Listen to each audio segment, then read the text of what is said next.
Assalamualaikum warahmatullahi wabarakatuh. Perkenalkan, nama saya Devi Andriani.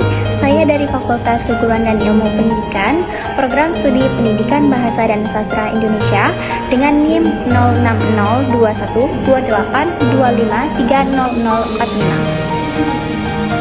060212825300046. Izinkan saya untuk membawakan dongeng dengan judul Asal-usul Danau Toba mengenai tugas UAS menyimak apresiatif dan kritis. Hadirin sekalian, pejamkanlah mata Anda sejenak. Biarkan pikiran Anda berkelana jauh melintasi cakrawala, menembus awan, hingga sampai di sebuah negeri di Pulau Andalas, yang dimana kabut tipis masih menyelimuti pegunungan hijau yang permai. Di sana terhampar permata biru milik Nusantara, sebuah danau raksasa yang airnya tenang namun menyimpan gejolak sejarah. Itulah Danau Toba. Namun, tahukah kalian bahwa danau ini bukanlah sekedar keajaiban geologi? Ia adalah saksi bisu dari sebuah kisah kasih cinta, sebuah takdir yang tragis, dan konsekuensi dari sebuah sumpah yang terhianati. Kisah yang akan saya bawakan ini bukan hanya sekedar air dan tanah, melainkan tentang hati dan manusia, tentang seorang petani yang mendambakan cinta, tentang seorang putri jelmaan ikan yang membawa misteri, dan tentang satu detik kemarahan yang melunturkan janji sehidup semati. Siapkanlah hati dan jiwa Anda. Mari dengarkan lantunan kisah yang bergetar dari masa lampau. Kisah yang mengajarkan kita tentang pentingnya kesabaran, penyesalan, dan bagaimana sebuah kesalahan kecil dapat melahirkan Danau Toba yang agung dan Pulau Samosir yang perkasa. Dengarkanlah, inilah kisah asal-usul Danau Toba. Di sebuah lembah subur di wilayah Sumatera Utara, hiduplah seorang petani muda yang bernama Toba. Toba adalah seorang pemuda yang gagah, jujur, dan sangat rajin bekerja. Ia mengolah ladangnya seorang diri. Meskipun ia bekerja keras dari pagi hingga petang, Toba tetap merasa sepi karena ia tidak memiliki keluarga ataupun teman dekat. Suatu pagi, karena stok makanan di rumahnya habis, Toba memutuskan pergi memancing. Setelah melempar kailnya, Toba duduk bersabar di tepi sungai. Ia menunggu lama sekali, hingga akhirnya kailnya tersentak hebat, seperti ditarik sesuatu. Toba menarik kail sekuat tenaga dan sungguh terkejut melihat apa yang ia dapatkan. Ia mendapatkan seekor ikan emas raksasa. Toba merasa bahagia dan bergegas membawa ikan emas raksasa tersebut untuk dibawa ke rumahnya dan dijadikan makanan. Sesampainya di rumah, Toba meletakkan ikan emas raksasa itu ke dalam sebuah wadah yang berisi air. Namun, ketika Toba kembali dari mengambil kayu bakar, ia terkejut setengah mati. Ikan emas yang ia tangkap tadi telah menghilang, dan di tempat wadah itu berdiri seorang gadis yang cantik sekali. Cantiknya sungguh luar biasa. Gadis itu tersenyum kepada Toba. Ia memperkenalkan dirinya dan menyatakan, "Aku adalah jelmaan dari ikan emas yang kau tangkap. Aku dikutuk oleh dewa dan hanya kebaikan hatimu yang membuatku bisa kembali menjadi manusia. Toba terpesona oleh gadis tersebut. Namun, gadis itu melanjutkan satu syarat untuk Toba. Aku bersedia menjadi istrimu dan menemanimu seumur hidup. Asalkan kau berjanji satu hal, kau tidak boleh pernah menceritakan kepada siapapun tentang asal-usulku. Bahwa aku dahulunya adalah seekor ikan mas yang ajaib. Jika kau melanggar janji ini, maka akan terjadi malapetaka yang dahsyat sekali. Toba yang sudah terlanjur jatuh cinta tanpa ragu bersumpah untuk menyimpan rahasia ini seumur hidupnya. Mereka pun menikah dan hidup bahagia. Beberapa waktu kemudian, mereka dikaruniai seorang putra yang mereka beri nama Samosir. Samosir tumbuh menjadi seorang anak yang tampan, lincah, dan sehat. Namun, seiring bertambahnya usia Samosir menjadi anak yang sangat nakal. Ia sangat sulit diatur, ia pemalas, dan yang lebih parahnya lagi, ia memiliki nafsu makan yang cukup besar. Meskipun Toba dan istrinya sudah berulang kali menasihatinya, tetap saja Samosir tidak berubah. Namun, demi janji tulusnya itu, Toba selalu berusaha keras untuk bersabar menghadapi sifat putranya. Di suatu siang, Toba sedang bekerja keras di ladangnya yang jauh dari rumah. Ia merasa sangat lapar dan merasa sangat kelelahan. Istri Toba memasakkan makanan lezat dan meminta Samosir untuk mengantarkannya ke ladang. Hati-hati di jalan, nak, dan jangan kau sentuh bekal ayahmu ini, perintah ibunya. Namun, di tengah perjalanan, Samosir merasa lapar. Ia mencium aroma bekal yang sangat sedap. Mengabaikan perintah ibunya, Samosir membuka bekal itu dan tanpa malu, ia melahap semua makanan ayahnya hingga habis tak tersisa. Ketika Samosir sampai di ladang, ia menyerahkan kotak bekal yang sudah kosong kepada ayahnya. Toba yang sudah sangat lapar dan kelelahan, serta harus menerima kenyataan bahwa bekalnya telah kosong, yang dimana telah dimakan oleh putranya, Toba menjadi marah. Amarahnya memuncak hingga ia lupa dengan janjinya, janji suci yang ia ucapkan bertahun-tahun dahulu. Toba membentak keras ke arah putranya. "Hei anak tak tahu diuntung, dasar kau anak keturunan ikan, betapa serakahnya dirimu." Samosir terkejut. Ia menangis terseduh-seduh dan berlari kembali ke rumah, kemudian menceritakan kepada ibunya. Wajah istri Toba langsung pucat pasi ketika mendengar cerita dari Samosir. Air matanya menetes.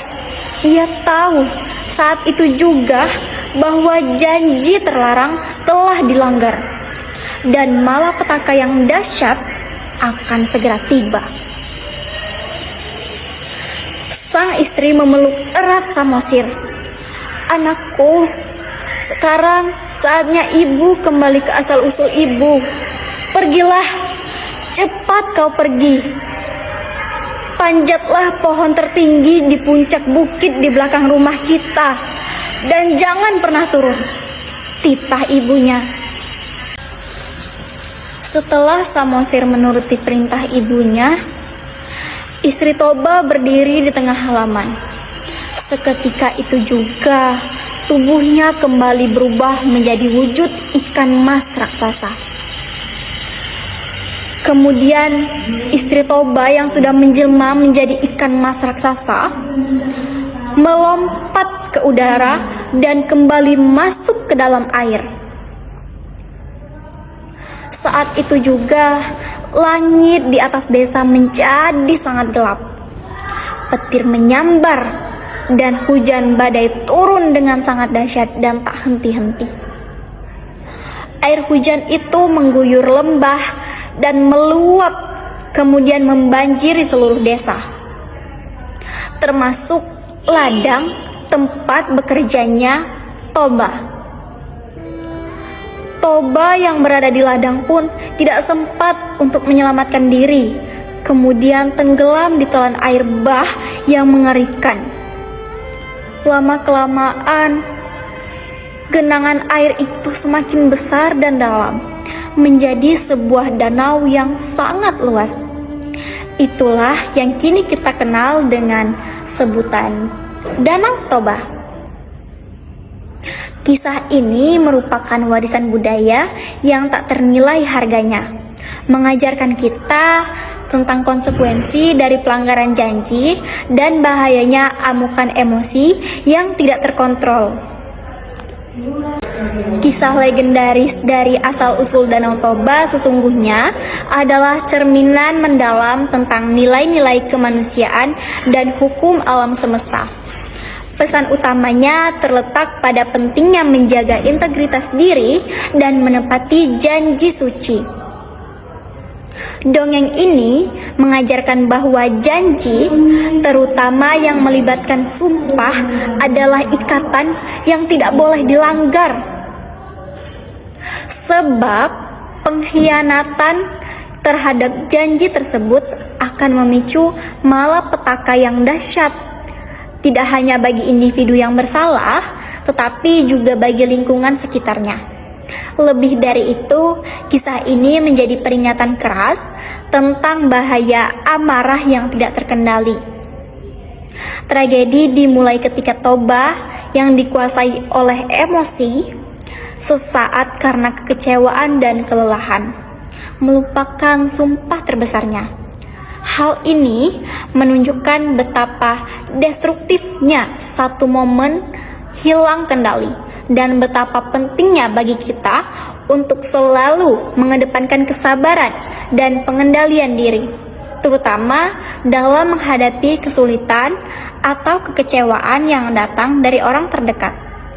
Pesan lainnya yang tak kalah penting adalah tentang menghindari diskriminasi dan penghinaan.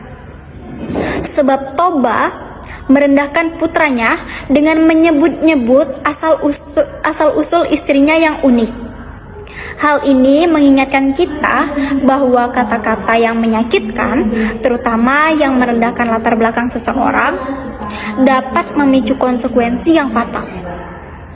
Singkatnya, legenda Danau Toba mengajarkan prinsip sebab akibat, bahwa kebahagiaan yang dibangun bertahun-tahun bisa lenyap seketika hanya karena satu kesalahan yang didorong oleh amarah dan pelanggaran janji, menjadikannya pelajaran abadi tentang tanggung jawab, kejujuran, dan kekuatan kata-kata. Tibalah kita pada soal mengenai dongeng dari asal-usul Danau Toba. Mohon didengarkan dan dijawab. Soal pertama, mengapa Toba, sang petani, memutuskan untuk pergi memancing di sungai pada awal cerita? A. Ia ingin mencari hiburan karena sedang bersedih hati. B. Stok makanan di rumahnya sudah habis dan ia harus mencari bahan makanan. C. Ia sedang melarikan diri dari musuh di desanya. D. Ia ingin menangkap ikan mas raksasa untuk dijual ke pasar.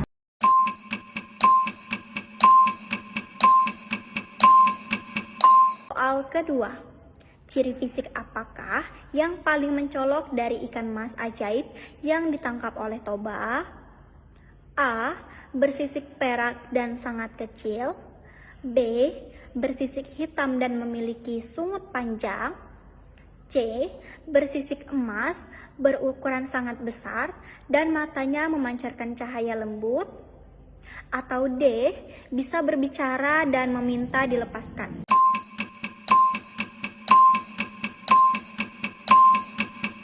Soal yang ketiga. Apakah yang menjadi janji terlarang dan syarat utama yang diajukan oleh jelmaan ikan kepada Toba? A. Toba harus menjadi kaya raya dalam waktu singkat. B.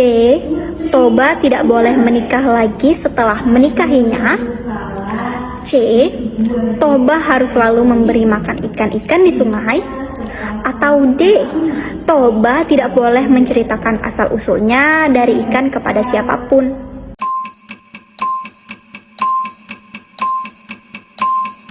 Soal yang keempat. Apa sifat buruk utama yang dimiliki oleh anak Toba, Samosir, yang paling memicu insiden di ladang? A. Suka berbohong dan suka mencuri. B. Suka berkelahi dan membolos sekolah. C. Malas bekerja dan memiliki nafsu makan yang besar. D. Cemburu dan pendendam kepada orang tuanya. Soal yang kelima. Di mana Toba sedang bekerja saat Samosir seharusnya mengantarkan bekal, dan di mana Samosir memakan bekal tersebut? A. Toba bekerja di sawah, Samosir memakan di tepi sungai. B. Toba bekerja di kebun, Samosir memakan bekal di rumah. C. Toba bekerja di ladang, Samosir memakan bekal di tengah perjalanan. D.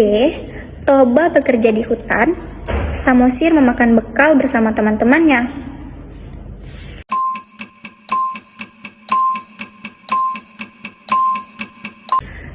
Soal keenam.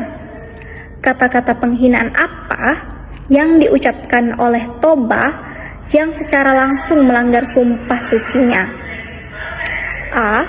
Dasar kau anak pemalas. B. Kau benar-benar anak keturunan ikan. C. Ayah tidak sudi melihat wajahmu lagi. D.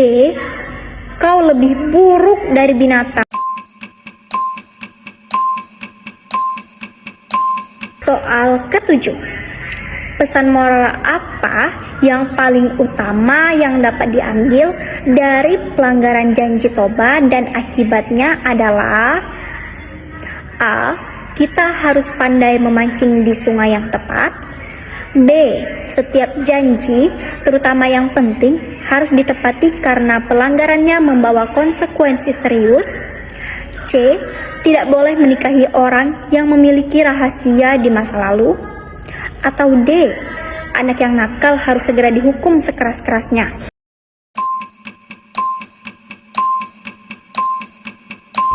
Soal ke-8.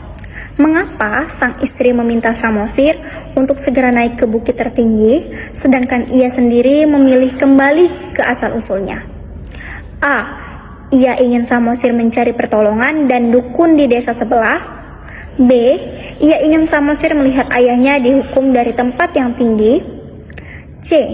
Ia harus kembali ke wujud ikan dan memastikan Samosir selamat dari banjir bandang yang akan terjadi. Atau D. Ia ingin Samosir bertapa di bukit untuk menebus dosa-dosanya.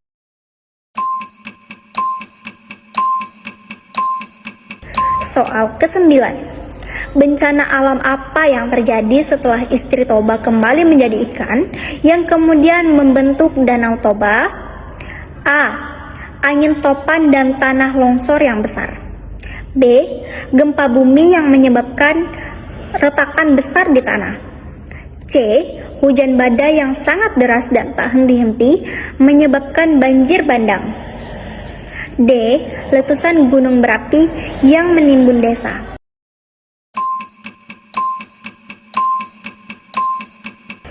Soal ke-10. Gundukan tanah yang tetap menyembul dan tidak ikut tenggelam di tengah-tengah danau yang kini dikenal dengan nama A. Pulau Sumatera, B. Pulau Nias, C. Pulau Jawa, dan D. Pulau Samosir.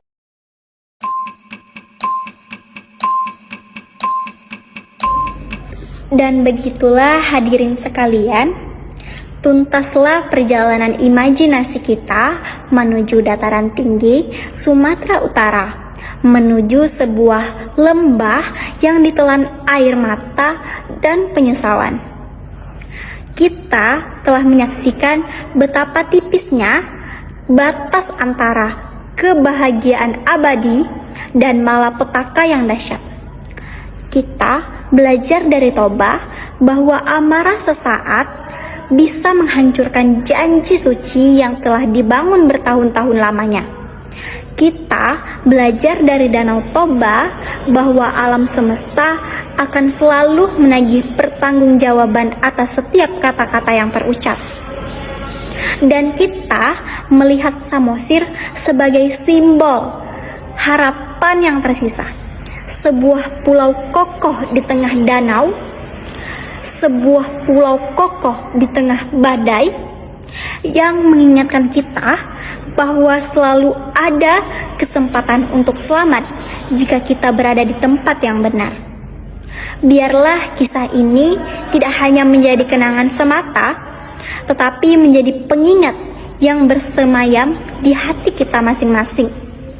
Jaga lisanmu, tepati janjimu, dan kuasai amarahmu, karena di balik setiap keindahan alam mungkin tersembunyi sebuah legenda yang penuh air mata dan hikmah. Terima kasih banyak atas keheningan dan perhatian luar biasa yang telah Anda berikan sepanjang kisah ini. Layar dongeng kita akan tertutup sejenak, namun jangan khawatir, masih banyak lagi harta karun cerita rakyat, legenda pahlawan, dan mitos-mitos kuno dari seluruh penjuru Nusantara yang menanti untuk kita buka bersama. Sampai jumpa di pertemuan dan dongeng selanjutnya, di mana kita akan kembali menyusuri jejak-jejak sejarah dan keajaiban yang tersembunyi di bumi pertiwi. Selamat beraktivitas kembali, dan semoga nilai-nilai luhur dari legenda ini selalu menyertai langkah Anda. Sampai bertemu lagi. Wassalamualaikum warahmatullahi wabarakatuh.